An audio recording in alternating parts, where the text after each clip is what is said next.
we should be looking at this camera all the time. So ignore my computer. Well, now it's streaming live on YouTube. How exciting.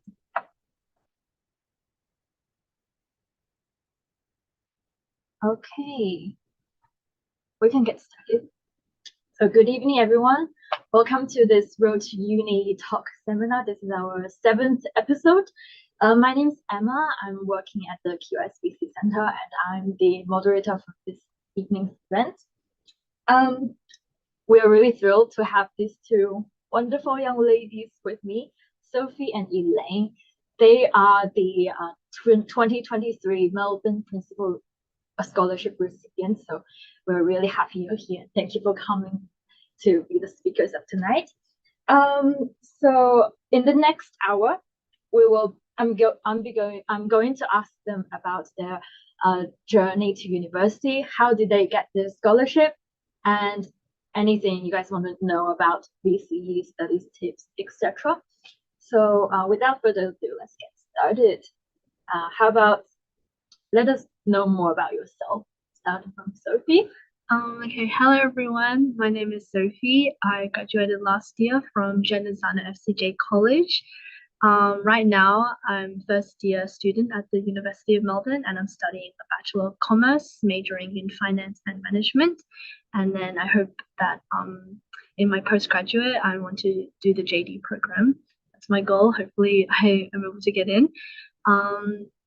In my VC subjects that I did last year, I did Chinese second language in year 11, and then I did methods specialist, history, revolutions, global politics, and English in year 12. And some hobbies that I have, I think hobbies I really like to exercise. Sometimes I go to the gym a few times a week. And also when I was in high school, I did play a lot of sports. I did running and I played tennis. So sometimes I do like to keep up with that. And I also played the flute when I was in year 12. I think Elaine did too. So yeah, sometimes I do practice that a little bit.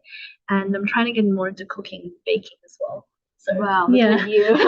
Yeah. So many things. So the VC subjects that you love, most of them are essay-based, right? History, politics. Yeah, definitely. So are you a more artsy person? Yeah, I think I do really like humanities and English. I found that since year 7, like that was my like strong suit. I really liked expressing myself like creatively.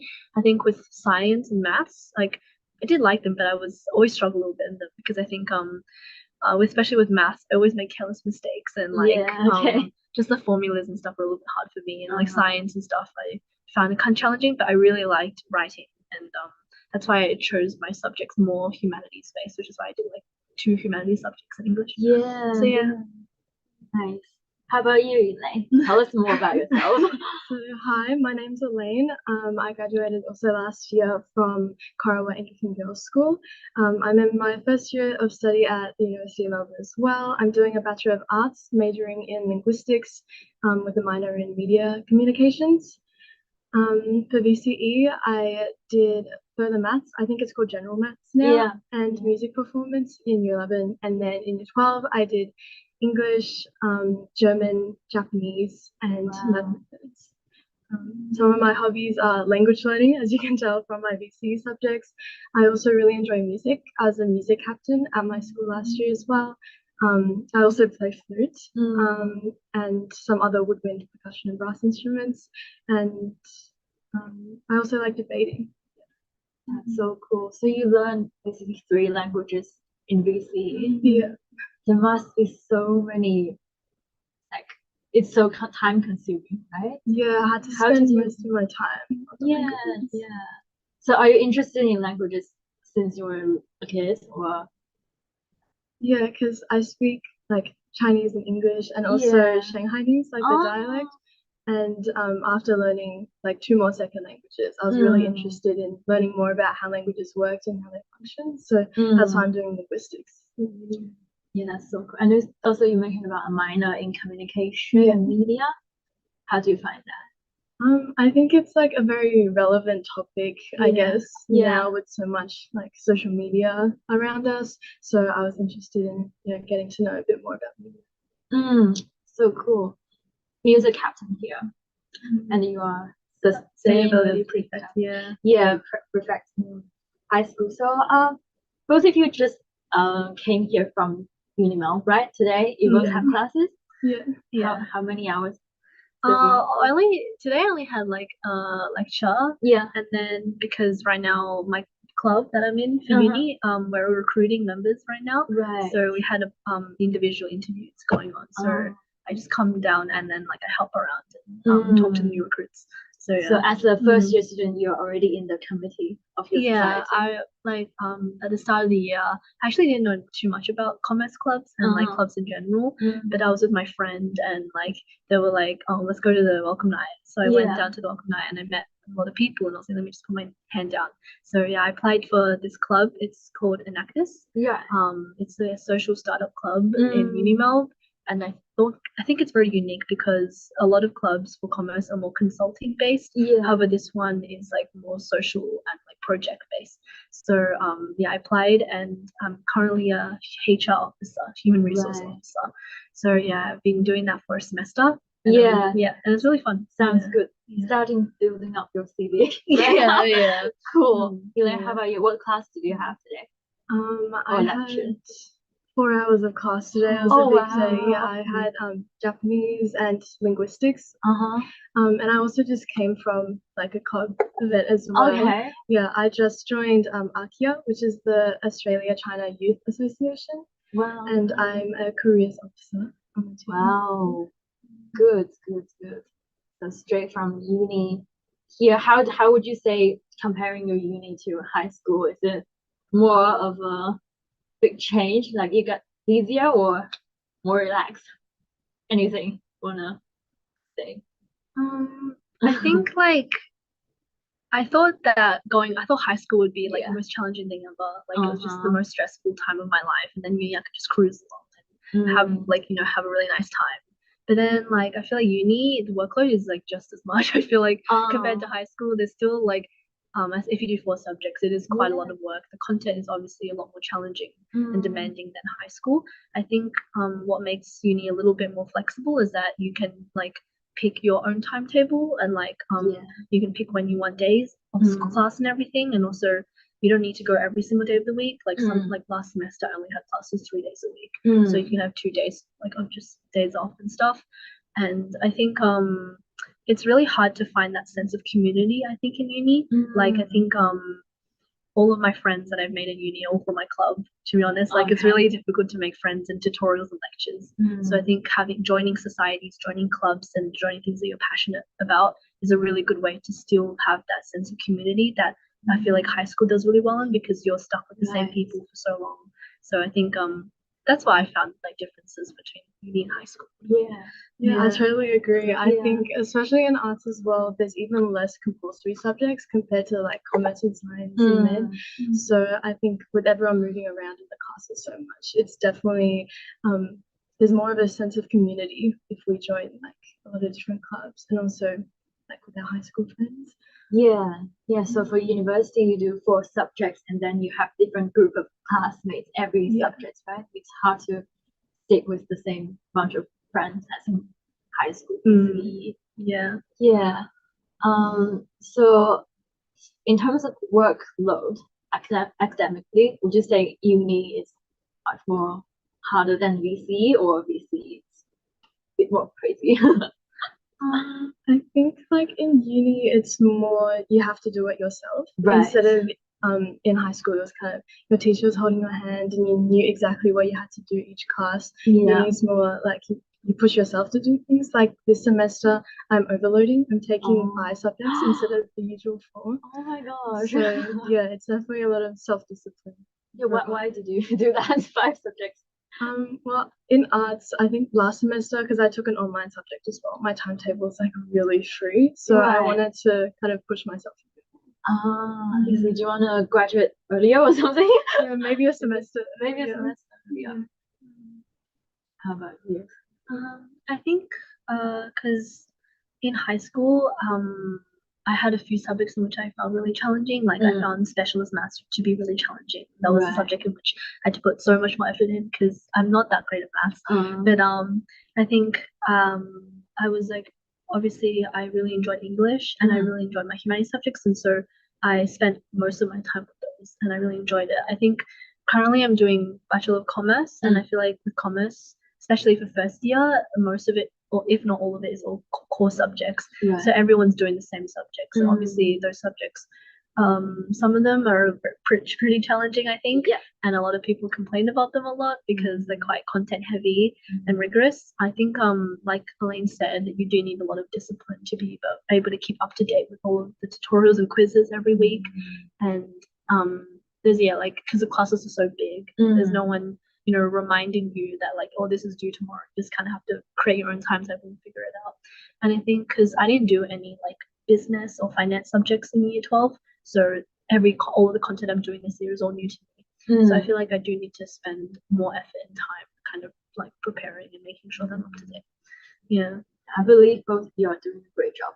Since like you are the top girls from your school, right? You got the Melbourne Principals Scholarship. So tell us more about what that is and how did you get it? I think that's what most of our audience are interested in. So Elaine, how about from you? When did you know there is a Melbourne Principals Scholarship?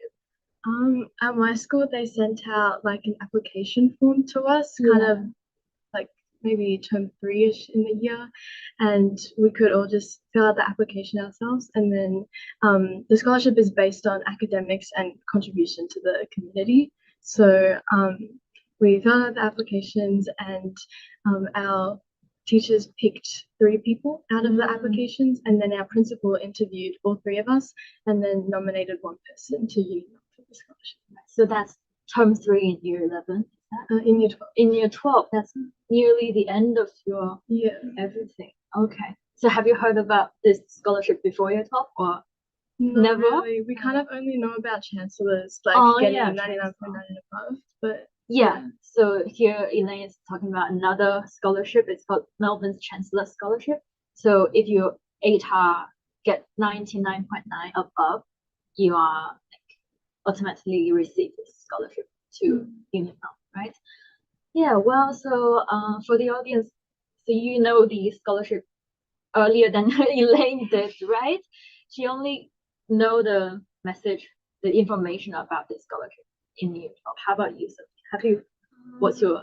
Well, for my school, it's a little bit different. Yeah. I actually never heard of the scholarship until like a few weeks before like the valedictory award ceremony. And my school, we didn't have like the nominee or that kind of process. Yeah. I think for me, I just received an email from my principal like a few weeks before the valedictory during school, being like, congratulations, you've been nominated. Oh my god! So like that's like a huge surprise. Yeah. So I think I'm not quite sure if there was 3 people in my school nominated. I'm not sure if it was just me, because at the valedictory award, I received like a certificate from the uni Mel for it. Yeah. And then so I'm not sure if my school nominated more than 1 person. I feel like and like Elaine said, the scholarship is for people. They do assess like your academic capabilities and your like results and everything, and also how well you're able to contribute to community. I think the differences between, I think the Chancellor Scholar is more academic based, like it's awarded to students who have shown that they're extremely exceptional in academics, like seen with the ATAR and everything. But the Principal Scholarship is more holistic in the sense that they do kind of look at, like, for example, were you in any leadership? Did you volunteer? Like, did you contribute to community in some way? Were you an active student? And then also your results as well. So So what that tells us, maybe every school has their different way, but ultimately there will only be 1 person receiving a scholarship, right? They are considering both the academic and their contribution to the community, the leadership, etc. So like, how much is the scholarship? We really want to know. Is it a certain amount of money each year or just in one go? It's a one-off payment. $5,000. $5,000. So maybe does that cover all your tuition for first year? Or, you know? It's just like a one-off payment that they just give to your bank account. Like, it doesn't have to go, like, it doesn't automatically go to your student fees. It's like honestly, it just becomes your money at that point, so you can spend it however you want. I see. That's more excited. I think. Right. So how did you spend it, or are you still saving it? Saving up. Okay. Yeah. Okay, nice. Maybe some entrepreneurship starting up. That's very interesting. Yeah. Tell us more about your experience in high school. Like, why did your principal select you as the recipients of the awards? Who wants to? Like I mentioned before, I was the music captain. Yeah. So I did a lot of like planning and working with the teachers on all of the performing arts events all throughout the year. So I think my school really recognized like balancing year 12 and also being on the leadership team, because like even our school assemblies we ran instead of the teachers. So we really valued like student leadership. And also I did a bit of volunteering like in my local community center. So, what kind of volunteering? it was like around Christmas time I would like go help with some of the events. Okay. Yeah, same with my school. My school really valued leadership. We had a prefect team, like every faculty, like music, sports, sustainability, art, all of those. Yeah. And we were like a very, very strong team. We had like fortnightly meetings. We also led all of the assemblies and all of that, and we worked very closely with teachers. I think my school also recognized how difficult it is to balance being a prefect and dedicating time to supporting the school community whilst also balancing the really heavy workload of year 12. Yeah.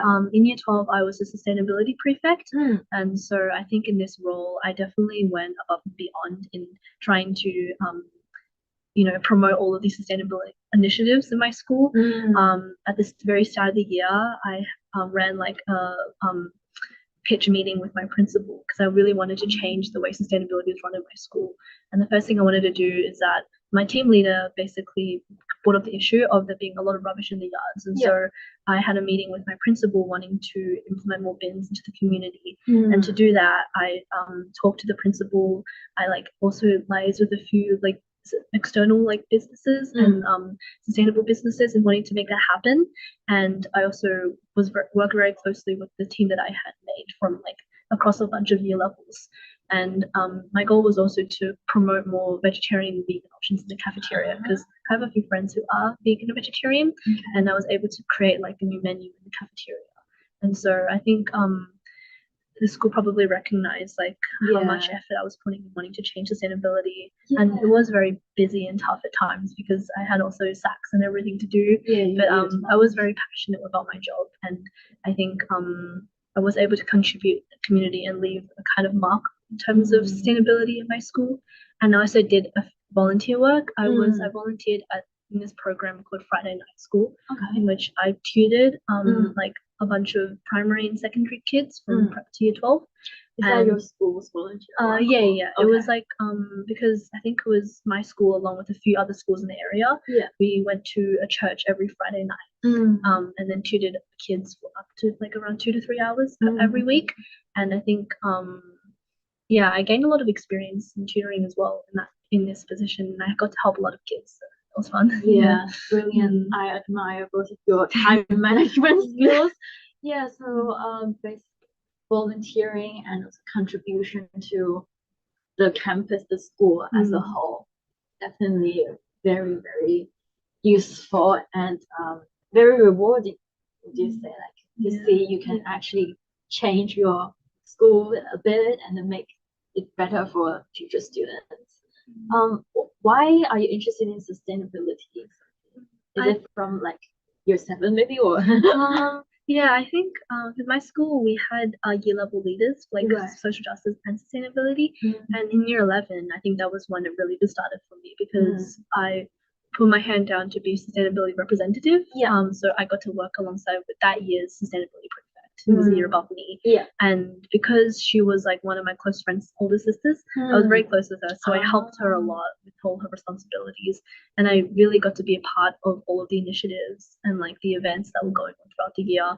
And that really opened my eyes to sustainability in general. And I also, since year 7, 8, I did a lot of sustainability research projects, and so I really saw the dire situation that we were in with global warming and also pollution, and I really wanted to make a difference. And I wanted to continue what was done in year 11, and I wanted to be like I want to take in the position of the prefect, and so I could lead the next year's cohort, like team of sustainability. And so that's why I applied at the end of year 11, and it was a pretty competitive process, I think, to become a member of the student leadership team.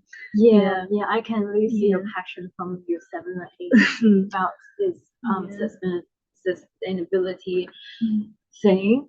So I also believe, Elaine, your love for music supports your leadership in the music captain role. Like, tell us more about what exactly you did, or what's your journey from being interested in music to music prefect or captain.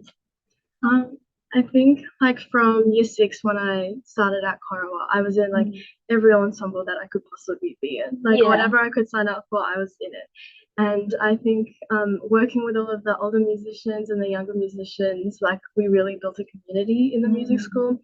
And I really wanted to have the opportunity to put my ideas forward and to contribute to the music department in year 12. So I actually started a new initiative at my school. So I held the first like music captain fundraising concert, and I believe that's like continued to this year as well, and they're going to continue as a your legacy.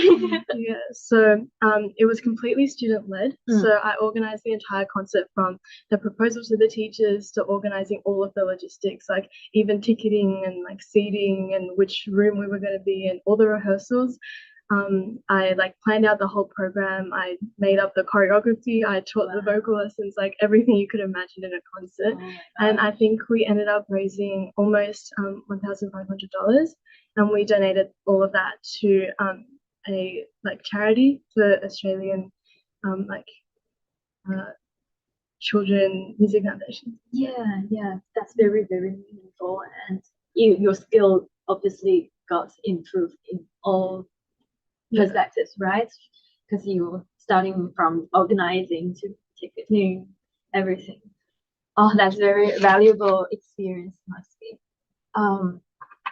So I think we covered this question from Emma, who's in year 10. She asked what extracurricular activities involved and or personal attributes development contributed to your success. I think we basically answered that. Let's see. Moving on to choosing your VC subjects, because most of our audience are like year 8, year 10, they are year 8, year 9, they are thinking about what VC subjects should they choose. Can you please give them some advice, and you'll maybe share about your thoughts when you were deciding what VC subjects to choose? I think a lot of people fall into like 2 categories when it comes to this. Some people like to choose subjects that they know will scale highly, like the science and the maths and the languages, or some people choose subjects they're genuinely passionate in. And I feel like every time, people who get the best results always people who choose subjects that they actually are passionate in. Because if you, like I said, I didn't know like the extent of how much this was like true until I was in year 12, because I did drop a lot of subjects that I did in year 11 and changed them in year 12 simply because I did not enjoy them. What were they? Like science subjects. Like I dropped both bio and chemistry by the end of year 11, because I think science was just, I just feel like it wasn't because I wasn't good in it. I think it was generally just I wasn't interested in it at all. You don't understand so your energy in that. And when you're year 12, you're already so tired. You always got so many things to worry about. You will always do subjects that you like, and like you always put off the subjects you don't like. And then no matter how high the scaling is or how popular it is, if it's not meant for you, it's not meant for you. So I think never push yourself to do a subject that you really hate simply because you think that it's gonna scale highly, because the high scaling, it only really works and is worth it if you get a certain benchmark, and if you're not able to reach that benchmark, it's not worth it. So I think always figure out what you're truly passionate about. Like I have some friends who did only art subjects or only subjects they like, and they still got a really high ATAR because they spent so much effort in it, and I think that's really, really impressive for them. And that's why in year 12 I did Chinese in year 11. I really like Chinese because was very closely tied with my family because I'm Chinese and I speak Chinese every day with my parents. So obviously, I think it's a rite of passage for every ABC student to do Chinese. And then year 12, like I said before, I did humanities subjects. I really liked history and politics. So obviously I continued that into year 12, and I found that I spent a lot of time doing those subjects because I really liked them and I got to learn a lot, and it was like a hobby for me. And then maths I did, even though it was challenging, I really wanted to push myself. So that's why I chose like Spec. And I think Spec, it was very hard, but I'm very happy that I did it because it really forced me to be disciplined and try my best. And I did end up getting a score that I was happy with. So I think it's good to have a balance with subjects that you find hard, but also able to, persevere through and push yourself a little bit. And I recommend don't always like confine yourself to this is my top 4, this is my bottom 2 subjects. I think spend an equal amount of effort into everything because you never know at one point when you're just going to have to use your bottom subjects as well. So I think don't neglect subjects is what I'm saying. Okay. Interesting. That's a different point of view from one of our previous speakers. Really? They were saying like decide your top 4 and bottom 2 at the start of VCEs, and so concentrate English. Obviously, it's important to kind of prioritize subjects you're going to do well in, but I think just because you say that they're your bottom 2, like don't completely neglect them. Like obviously still complete the work and try your best. So what's your take on this? I think I agree with Sophie as well. Yeah, I did Chinese second language advanced and Spec 1-2. That's a scale of subjects. But I found that it definitely wasn't for me. Like maths, I'm not the biggest fan of maths either, and also Chinese, like the limits for second language advanced and first language is like kind of strict, and so I kind of felt disadvantaged in second language advanced, so I ended up having to drop that. So it's like not going after again the high scaling subjects and what everyone else is choosing. It's more choosing what's suitable for you. And I think I did music and further in year 11 because further was kind of like a test of like how I could manage like stress in exams. And as a year 11, like I think I swapped out special for further, so it felt like much easier and I could do much better in further. And then music, I could get closer to the music department, so that was one of the reasons I chose that as well. And languages I'm really passionate about, so like what Sophie said, choosing the subjects that you'll spend a lot of time on because you're actually interested. Cool. We can see some more specific questions about choosing the subject. So Nisvan, who's in year 8, asked, when do I need to decide which field I would like to study in uni? I think that's kind of linked to when you decide your VCE subjects, right? When do you guys like what's your answer for this question? When did you decide what you want to do? Around year 10? Year 11? Well, no. I didn't really have an idea of what I wanted to do, and I think that's totally fine. Like you don't have to be worried about choosing a path straight away in uni. There's a lot of time to experiment. You can always like change even your bachelor. You can change your major, of course. And first year, I mean, at least in arts, I know it's very flexible. You can kind of test out whichever subjects you like. There's like a long enrollment and allocation period where you can join a class, drop out of a class, try another class. So you can really test out what you're interested in before you pick which course you definitely want to do. Right. Anything to add on? Yeah, I think I also had no idea what I was going to do in year 12. And I think I wasn't too concerned about prerequisites and like choosing particular subjects in order to be able to do uni because usually most courses they just need you to complete English. But I think for commerce you have to do methods.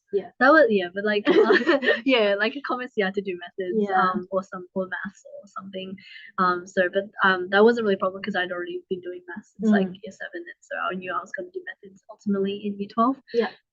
I think I just knew that I didn't want to pursue like medicine or like biomed or anything, so that's why dropping chemistry wasn't really a problem for me because I didn't really want to go down that path anyways. And like Elaine said, it's totally fine if you don't really know what you're going to do. Like apparently like people change up to 7 career courses like throughout their lifetime. So Yeah. you really don't need to be like, okay, this is what I'm going to do. This is what I'm going to do for the next 10 years of my life. Like Yeah. everything's all an experiment. I think that's why like for commerce at least, all of the first year subjects are all like core subjects. And so you really do get to test the waters on every single type of business and what you want to do. And then you pick your major ultimately in second or third year. So everything's just a learning experience as well. And also I know for UniMelb they offer breadth subjects. Yeah. So if you pick like a course and you don't really know if you wanted to do it, you can always do a breadth subject in a different course and then get the taste of like two different types of studies. Mm. And then you can ultimately pick which one you would rather do. So I think you don't need to worry too much about choosing VC subjects in keeping in mind uni because it's all the next part. So just get through VC first, and then, you know, when you get to uni, you can always switch out if you don't like it. Yeah, I completely agree. So what you guys are saying is that don't get stressed when you're year 10 choosing VC.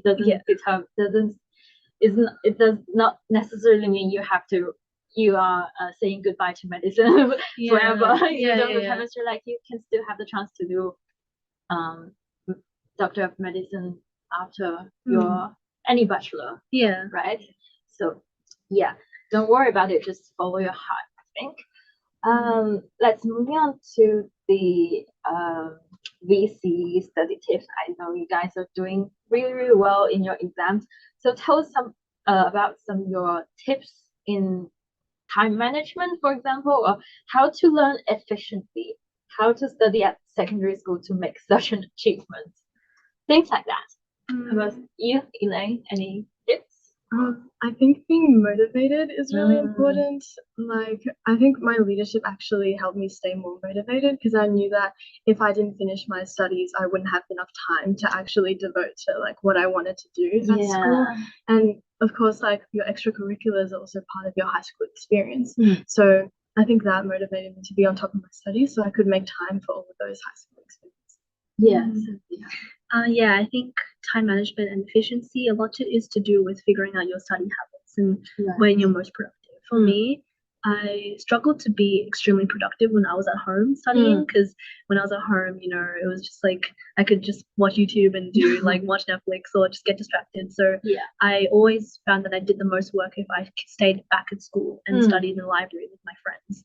I remember I had my best friend like in year 12, like we always stayed so late, like after school, just like in the classroom, just studying, and we were very productive. Then we would go out and like, you know, to the nearest like 7-Eleven and get like drinks and then come back again. Like I think just studying with friends is something that really, really helped me because it helped me stay motivated, like Elaine said, because I was like, let's just like study hard for the next hour and then take a break for 5 minutes and come back. Like I think having someone by your side you can work alongside, complain to, all of that is really, really nice in year 12. And also I did do a lot of co-curriculars as well. I didn't quit my co-curriculars in year 12, which is something that I really, really am happy that I didn't do because it kind of gave me motivation to want to get my work done as soon as possible because I was like Elaine said, like, you know, I really wanted to go to orchestra practice or do that sport training. But like I knew that if I didn't get my work done, I wouldn't enjoy it. So I was like, I have only 2 hours left to do this. I'm gonna just lock in and get it done, and then I could just enjoy the time I had with my friends or doing whatever I was. So just finding these little things that you're looking forward to that will motivate you to want to get it done as soon as possible, and also figuring out when you're most productive is really going to boost your efficiency and make sure that you're still able to do the things you love whilst balancing your 12.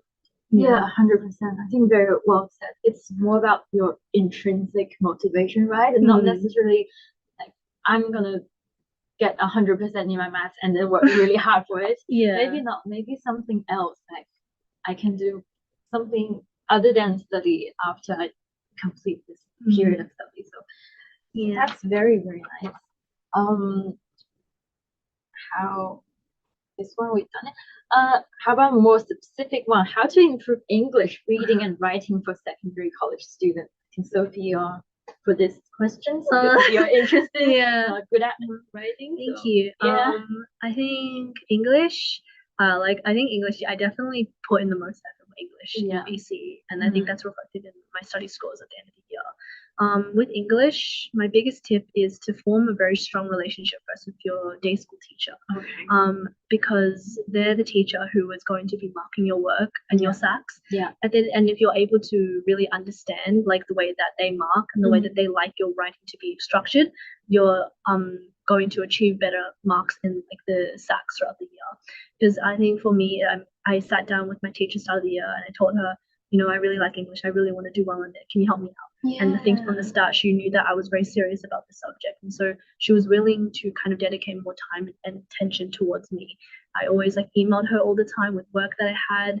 I had a lot of consultations with her, and she really helped me kind of improve the little skills and like the little things I was messing up in a lot.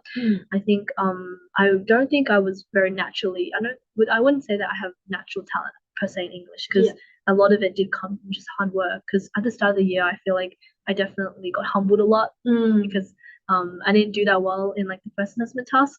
And I think from that point on, I just kind of forced myself to just spend more effort on it and work hard in it. And then slowly by slowly, if you write consistently, you will improve. And you having that teacher by your side who's able to guide you is really, really important. And I think with English, also figuring out little structures. For example, like for text response, I always split it up into like different themes, and I would memorize really good paragraphs that I had written based on each theme. So that way, when I got into the exam and I got an essay topic, I could just craft up the essay based on the themes in my mind. And that way, all of the work that I was writing in the exam were all work that I had gotten approved by my teacher that I had known really, really well. And so that way, all of my work was at a high standard in the exam. So that's really good. So VC English is more about the practice, preparation, practice. Also, never be afraid of asking for help, right? So teachers, they're there to help you. So you utilize those resources. How about you, Elaine? Because you are a natural like linguist. How did you find your English or language learning journey? I'm very similar to Sophie, and I think because English is, you know, it's going to be one of your top 4 subjects, like you definitely have to put in a lot of work into it, especially if you know, like maybe that's not your favorite subject. It's really important to just practice basically with English. I'm also a very structured learner as well, so I memorized a lot of paragraphs or just paragraph structures that I could just put any ideas into. Also making like, say for argument analysis, like making word banks, and like you can just keep referring to the notes that you've already made to consolidate what you've already learned. Very good, very useful tips here. We got an interesting one from Wendy, because we are living in a digital world. What apps or software do you recommend for efficient studying? Do you use any of, I don't know, apps? I use Forest. Forest, it's like you set a timer and you grow a little tree, but if you go on your phone during that time, your tree dies. So miserable. So I think it's a really good way to stay off your phone, stay really focused, and so you're basically suggesting don't use any apps. It's just Forest, just keep away from your phone.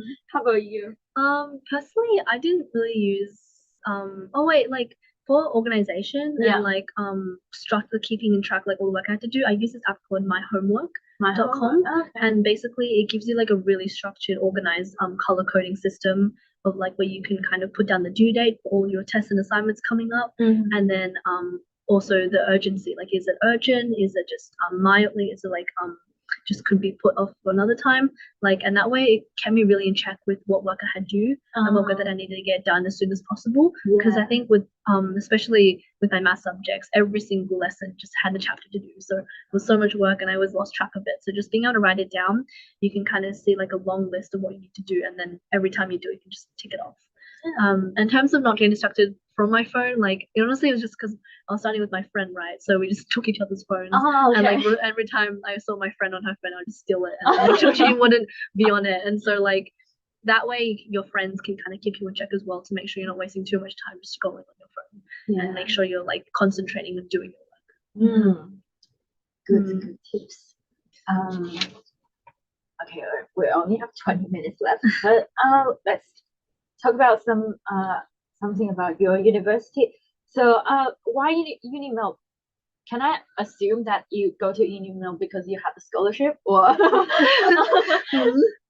I think I really like big city vibes, so I really liked how UniMelb is based in the city. So me too. That is because I remember when I was younger, every trip that I went to the city was like so cool. I was like, I loved the big skyscrapers and all that. So the location is obviously like a big attraction point of Uni Melb, but also I went a few open day tours there, and I really like the campus as well. Like I think the corporal, like the law building commerce side of it is very like office core, very like kind of the way that you would see in like a movie if it was like an office building. And but then also the other side of campus with like the historic buildings, the old arts building, the like west side, like all of those buildings are really nice, and I love the architecture of it. And so I just could really imagine myself like studying here. And obviously Uni Melb is known to be extremely like well-known school, very prestigious. Internationally prestigious school. And I love the breadth system as well, like and that you could do breadth subjects. That really intrigued me. And so that's probably why I chose Uni Melb over any other uni. I think Uni Melb's commerce and arts are both ranked the first one in Australia, I think. That's what I in my memory. So for the open days, I remember because I was writing an article about open days. The Uni Melb's open days in 2 weeks. It's a Sunday on 18th of August. So if you're interested in Uni Melb, why not just go for open day to see whether you truly like this university or not. So just out of interest, can you still go to maybe Monash even if you got a scholarship from Melbourne's principal? You only get your scholarship after you enroll. I think you can only get money, I guess, if you enroll in Uni Melb. So what happened if your principal nominated one person, but he or she doesn't want to go to Uni Melb? I think they still get the recognition for it, but they just won't be able to receive like the money. I think that's how I believe. Okay. If someone doesn't want the money, Cool. So can you tell me about your favorite subject right now in your degree, Elaine? Maybe? Last semester, I took this subject called intercultural communication. That sounds it was really, really interesting. It's more like geared towards if you know, like, if you're bilingual or if you are studying a second language, and you can really kind of delve into, like, I guess, interpersonal kind of skills and communicating across cultures and between different groups of people. And I think that was my top subject last semester, and it was very interesting. What type of assessments do you get from this one? It was really chill. I only had 2 assessments, and it was 2 reports. So I think 1,500 words ish, and it was about like address terms, how people like call each other in different languages.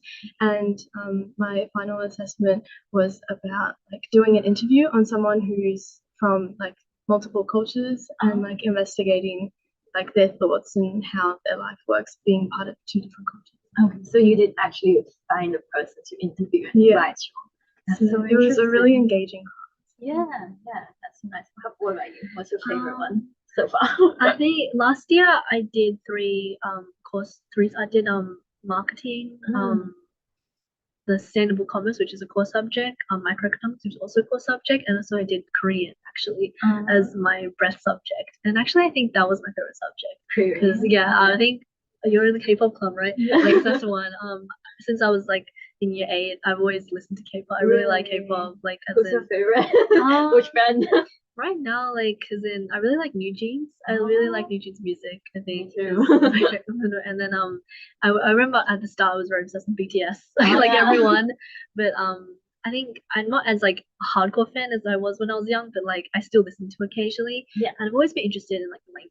And obviously I think every person after this watching K-dramas, listening to K-pop, they always want to learn the language. So I just like put it down as a breath because I had a spare subject. And I was like, let me just see what it's like. And I learned like how to read it and like write it, and also some like words and phrases. And I think that was really enjoyable because we had like quite a like 2 tutorials per week, and so a lot of time was spent like learning the subject, learning the language. And it was the first time in which I learned a language that wasn't Chinese, because in primary school I feel like the only language that I really studied was Chinese, and I never had the chance to learn a language from scratch. So it was a really good opportunity, and I really enjoyed it last semester. Wonderful. You got so many opportunities at Uni Melb, so many choice to make breadth subjects. How about this one from Catherine, year 9? How to choose the major if the student's still not sure what want to be in the future? Do you guys have any career thoughts already? Or you want to study law, right? Yeah, after. After this Yeah. one. How about some advice for Catherine if she doesn't know what to do in the future, how to choose your major? Elaine? I also want to study the JD in the Yeah. future as well. Yeah. So in my first semester, I looked at taking a law subject. I did principles of business law. So I think it's just when you have that flexibility in your first year of uni, just picking subjects that you think you might be slightly interested in, but you're not quite sure, just to try everything out and see, where that might lead you. Yeah. I think we talked about earlier how really you don't really have your whole life planned out in the first few years of uni and high school. Just like anything that you might have some sort of interest in, just give it a go, and you never know what might happen from it. I think everything is kind of up in the air when it comes to choosing majors. Really, like a lot of courses don't require you to pick one until like middle of your course, so you can always test it out. And if you don't even like your bachelor, you can always change out to another bachelor as well, and really experiment with the kind of breadth options. I think both me and Elaine did a breadth subject in semester 1 that gave us the opportunity to be able to kind of delve into other others like parts of uni life and other faculties. So yeah, definitely if you go to uni Mel, try out some of the breadth subjects. Yeah, and you have a go. Yeah. So I think for uni Mel, both commerce and arts as well as science, you don't have to choose your major straight away, right? You can have so many options open to you to decide, to try out. That's really nice. This one, what's the VC subject requirements for those majors? I think for commerce it's English and methods. For arts it's just English, right? For VC requirements, subject requirements. Does instrument AMUS qualification help? I think AMUS is something music diploma. Yeah, so I have my AMUS associate in Music Australia for flute. I think it's like the only way it's helping me right now is just I'm tutoring music. Like it's not, unless you're majoring in music or you're studying music, it's not something that you can just work out in your course. But it's definitely a good skill to have, and also joining orchestras in uni as well. It's more of a like co-curricular or hobby kind of thing if you're not studying music.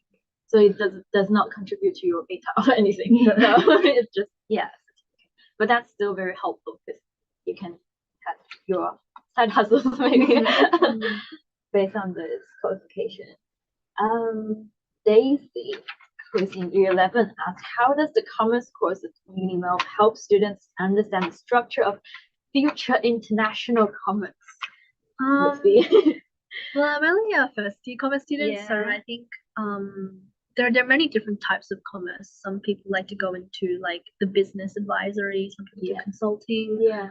Some people like to start international commerce. Like that's what she's asking. Like if you are interested in like international commerce, I think a good way to pair that up with if you study like international studies as well. So kind of doubling up on different majors would be really helpful for that. I think when it comes to like trying to determine what type of commerce you want to go into, again, that's something that you more to select into your second year once you pick your major. And also I think UniMel, I've got an email about this, but they do offer like career consulting. So you can have an interview with like one of the faculty members who are able to kind of direct you on a pathway that you would like with your bachelor in mind. So that's if you're interested in a specific type of commerce, you can always kind of talk to the higher ends, the higher people, like administrators in like the school. So good. Not until second year. So we have 12 minutes now. We have just maybe one last bit of question, and then we are opening the ground to you guys, to the audience. If you have any questions, please feel free to put it in the Q&A section down there in the Zoom, and then we will go back to your questions one by one to ask anything to Sophie and Elaine relating to their university or high school experience. So our last bit is the potential career paths and opportunities, any future plans for future studies. Both of you mentioned about JD, right? Why is that? I think that's a very popular thing among so The JD is something that's very well known in Melbourne Uni. A lot of unis do JD, but I feel like Melbourne's course is the most like well known. Yeah. When I was in year 12, I always debated doing law, and my parents always were like, why don't you just do a double major in Monash, like with Right. law and commerce, law and arts, Yeah, one of yeah. those.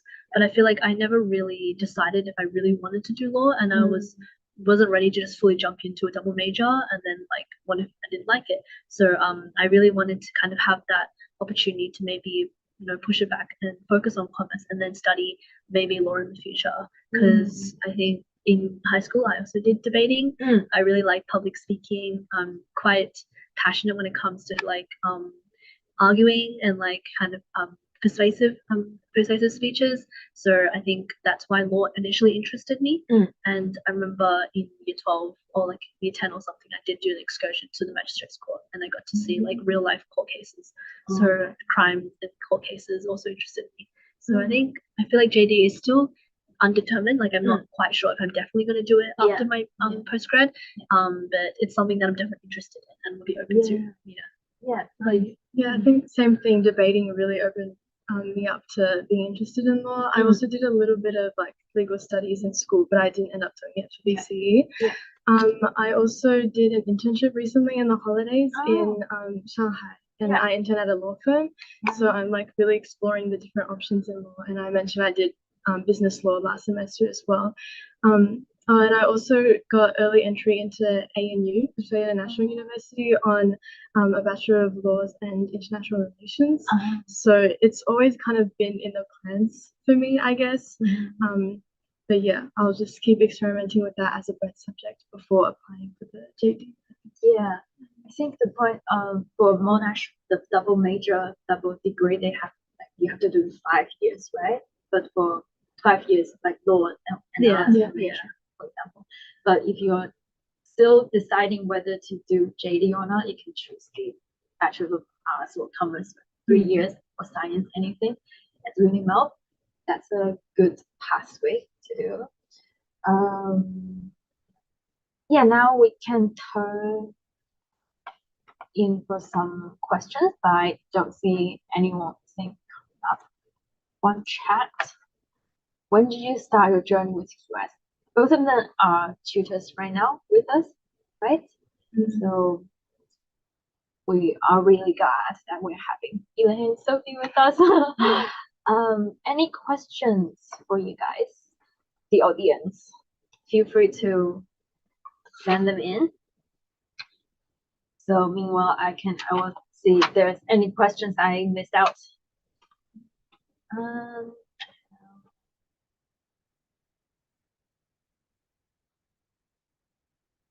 Do you have the least favorite subject in uni?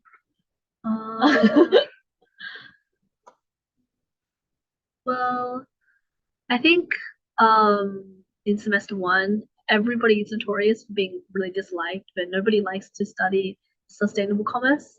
In semester 1, I think it's pretty popular. No one likes it because I think it's a subject that was only introduced to the course for commerce in Melbourne like a few years ago. No one likes it because it's a kind of a bit of a dead subject. I think the only thing that comes from sustainable commerce is that like you just have to basically how can you sustain a business in the future, and to keep in mind the environmental, social, and financial considerations. That's literally all it is to it. And so I think they kind of make you do a lot of essay writing, a lot of group work over a subject that really doesn't need a whole semester's worth of work on it, which is why I feel like it's kind of dead. Like it's really quite boring, I feel like at times. I really didn't like that in semester 1. But everything else, I think they're all quite like demanding subjects. I think content heavy and like demanding subjects, but all like have some like it's obviously I think I picked commerce because I think it's notorious for being the course that people pick when they don't really know what they really want to do in the future. So I think I chose it because there were some aspects of it that interested me. Like I'm very interested in like maybe doing consulting work or advisory work, and also like and money. That's pretty interesting as well to me. And so I was open to wanting to maybe get internships at one of the big 4 companies, which is why I kind of picked. It's very versatile with whatever career option you pick in the future. And a lot of people who are in my club right now also study it. so I have that in common with them. So, yeah. Do you have a least favorite subject? The same thing, the compulsory art subject Yeah. in semester 1. I think it's because it's all kind of group work and you don't get to pick your group. So my group I was assigned to, like, I had to do basically like all the Everything. paperwork. Is it oral presentation or something? Yeah, there was a presentation and a lot of writing as well. Oh, okay. That's unfortunate Yeah. to be in a group that nobody does the work except you. Yeah. Okay, I can see 2 questions coming in. Thank you, Grace. Hi, did you guys choose Latin in year 11? Isn't easy to get high. I don't think either of you have Latin. It wasn't offered. It's not an option in your school. Offered at my school. Yeah. I've had a few friends who did it. Right. Obviously it scales up the most. I think out of every subject, it's more than Spesh. Yeah. I think I did Latin actually in years 7 and 8, So, yeah. and I dropped it after that because it was just really challenging. But I think again, it's like if you like it, do it. If you are only doing it because of the scaling, I recommend don't put yourself through it because there's a reason why subjects do get scaled. Yeah. I didn't like. I think the reason, like, I saw especially in Spesh, I put so much effort into it. So like obviously with the effort you put in, you get rewarded at the end with the scaling. So there's a reason why VCE will scale. So they don't scale subjects just for the sake of it. Yeah. So if you're willing to put yourself through all that, and you actually like it, go for it. But if you don't, then don't do it. Yeah. What happened to the Latin friends you got? They did all right. I think the raw scores they were disappointed in probably, but they all scaled up really high. Okay. So they were all happy with it, and I think all the students all my friends who did Latin genuinely enjoyed it. So that's why they had a good time in year 12 doing it. No one was complaining about it. So which is good. Yeah. What course are they studying now? Is it classics? Maybe not. No. I think they're just studying the basic like science or something or arts or yeah. Right. So it's not easy. Definitely not easy to get high marks. Yeah, not easy. No. Any different from English and English language? Yeah. So VCE you can choose 3 subjects. You got English, English language, and literature. I think both of you did English. Yeah. Right. Normal English. So why not English language? It wasn't offered at my school, otherwise I definitely would have picked it because English language is like linguistics. Yeah. How about you? It was offered at my school. I think we actually got a 50 study score in it at my school. So yeah, I think people did it were definitely very good at it. Yeah. I don't know too much about it. I feel like when I was picking the English, I was debating between literature or English because I think literature interested me because it was a chance to be a lot more creative with the work. I feel like English is extremely structured from like top to bottom. Like there's always a structure you have to follow. The exam, like it's called mainstream for a reason. And I think English language is definitely more linguistic and more like you focus on the actual language itself and the grammar. I feel like I always knew that I wasn't that great at grammar, so that's why I feel like I didn't really research too much into English language. And I also picked English because I thought it was going to be like the best subject in which I could score highly in. Because I feel like with literature I might have not performed as great and would have to work harder in order to achieve a high score. And I knew with English, because it was what we had been studying in year 9 and 10. I would have a good background in order to achieve, try my best and receive the highest score I could get. Yeah. So for the 3 subjects, English mainstream is kind of like in the middle. Yeah. And then literature is more philosophical and definitely lots of ideas, more fluid. Yeah. And then English language is more like the science of English language side. So I think that's the main difference. If you are struggling with twin, I think that's why most people choose the middle rather than mainstream English, right? English language. We do offer English language at QS, by the way. If you're interested, you can call us, inquire about this subject. When is the best time to get English tutoring? Do you mean for VCE English or English secondary learning in general? I think it's a continuous study, right? Tutoring, you don't. It's not necessary to get tutoring, but it's very definitely important to build this habit of reading and writing since little. That must be very helpful for English, right? Okay. when is the best time to get English tutoring for VC Unit 1 and 2? So English VC Unit 1 and 2 is taught in year 11, right? In your both of your schools. Some of students coming to QS study VC Unit 1 and 2 when they're in year 10. I don't recommend any earlier than that. Otherwise, it will be too repetitive, and there's some ideas that you just cannot get until year 11 maybe. So I would say year 10, year 11. How about you guys? Would you want to, if you have another chance, would you do VC English Unit 1, 2 tutoring in year 10 or something? I only started, like, I did private English tutoring only in year 12. Yeah. And not weekly. I only did it like when I had a SAT coming up or when it was necessary. Yeah. I feel like being serious about English and tutoring is really helpful in year 12 because you have consistent SACs and all the SACs matter. They all go towards your ultimate study score. Yeah. So I think beginning tutoring like in year 12 and having that person to guide you through it, or maybe taking up group classes early on is a good idea. Yeah, So, definitely. I think what matters the most is the VC Unit 3, 4, right? Yeah. You're in year 12. So definitely. How about you? Any thoughts on English tutoring? So same for me. I also only started in year 12. I think it's like an extra person to mark your essays and give you more like different ideas to what you might be getting at school. But like it's important to follow what your school teacher is saying because they're the ones who are marking your SAC. But it's really good to get more ideas and more practice from English tutoring. Yeah. I hope we answered all of your questions, Grace. Thank you for raising them. Now it's 8:01. I think the audience, do you have any more questions? We can wait for another 1 or 2 minutes. If you want to ask more. Let me see. Okay, thank you, Grace. So let's wait for another 2 minutes, maybe. If you have any questions for Sophie and Elaine, welcome. Thank you guys so much for That's okay. nice conversation, I think. I think that's one more. Oh, there's one more? Okay, great. How many past VCA papers need to practice? That depends on the subjects, right? I heard of our VC maths teacher here in QS always said 40, 40 for the whole year, I think. How about you guys?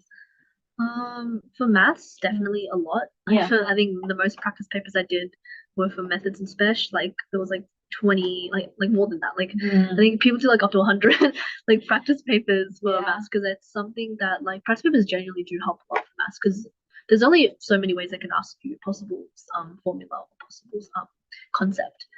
For English, I don't really like sitting a whole 3-hour practice exam is really exhausting. I only I feel like I only did that like 3 times, I think, going up to the end of the exam because for English, most of my practice just came from giving myself like an hour to do this and then writing it all out because doing a 3-hour, obviously it's kind of mentally and physically draining. But obviously, like you said, it all depends on like what subject you study. Yeah. Any thoughts? Yeah, same thing for English, like 1 hour timed essays instead of the full 3 hours. Because in the exam, adrenaline will kick in. You will write really fast. But I think for my other languages, it was more important to get the structure of the exam down and like what all the different sections were because there were a lot of sections in languages. It was more about knowing the concepts really well rather than each like specific exam's content because you never know what's going to come up in your exam. So it was more about revising those concepts. Yeah, good luck for any VCA paper practice or the end of your exam. I think it's in 2 months, right? I think the end of 3 months. October, yeah, October again. Grace, if you're in year 12, good luck with that. So thank you for everyone who come in joining us for tonight, and I hope everyone has gotten a lot from this conversation. Wish you all the best, and then good luck, everyone. I think both Elaine and Sophie have shared many valuable tips and the valuable journey with you. I hope you enjoyed this talk, and then we will see you next time to more of this Europe Uni Talk series. Okay, so good evening. So not good evening.